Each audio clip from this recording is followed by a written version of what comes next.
Nataka ujue kitu kimoja mpenzi wangu, kwamba virusi vya ukimwi sio mwisho wa maisha.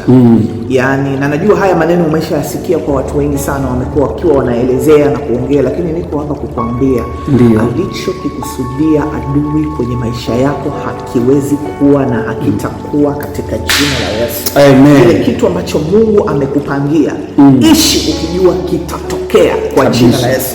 Kwa hiyo usikate tamaa, usiishi bila malengo, usiishi bila matumaini, usiishi kana kwamba Mungu amekufa. Mungu wetu yuko hai, Mungu wetu anaishi, Mungu wetu anafanya kazi, Mungu wetu akisema amesema. Niko kukutamkia kwamba hautakufa kabla ya muda wako katika jina la Yesu. Amen. Chochote kile ambacho umepangiwa kufanya, utakifanya katika maisha yako. Utaolewa, utaoa, utazaa, utaishi na maisha marefu katika jina la Yesu. Amen. Leo hii unataka kuishi kwa muda gani? Mwambie Mungu, miaka 120 ninakutamkia utakwenda kuishi katika jina la Yesu. Hautaondoka katika huu ulimwengu mpaka umetimiza kusudi la Mungu katika maisha yako. Wengine wanaweza wakawa wameupata labda kwa kuambukizwa na mtu, kwa bahati mbaya, mwingine alipata kwa njia ya dhambi. Haijalishi, nenda magotini, omba toba. Mungu wetu akisamehe anasahau. Na uhitaji kujisikia vibaya wala kujilaumu. Cha kwanza ambacho kitatokea kibaya ni wewe kuanza kujilaumu na kuanza kulaani ile siku ulipata ugonjwa. Ile siku iache ipite. Mungu wako yupo anaishi. Usilaani ile siku wala kumlaani yule mtu.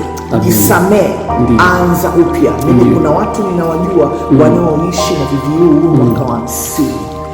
Sio mwisho wa maisha. Nina watu ninawajua ni matajiri wakubwa huko Marekani, huko kaskazini kusini, wako wanaishi na ugonjwa muda mrefu.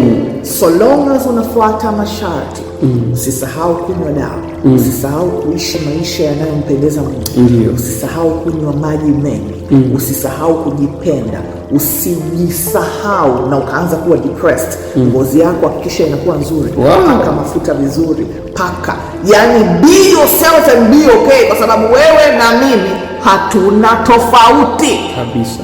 I love you so much. God bless you. Ninajua kuna siku tutakutana ukiwa una shuhuda mkubwa sana based on hiki kitu nimesema. Ninatamka tena, hautazikwa kabla ya muda wako na wala hutazika watoto wako katika jina la Yesu. Hicho unachotamani kiwe kitakuwa katika jina la Yesu.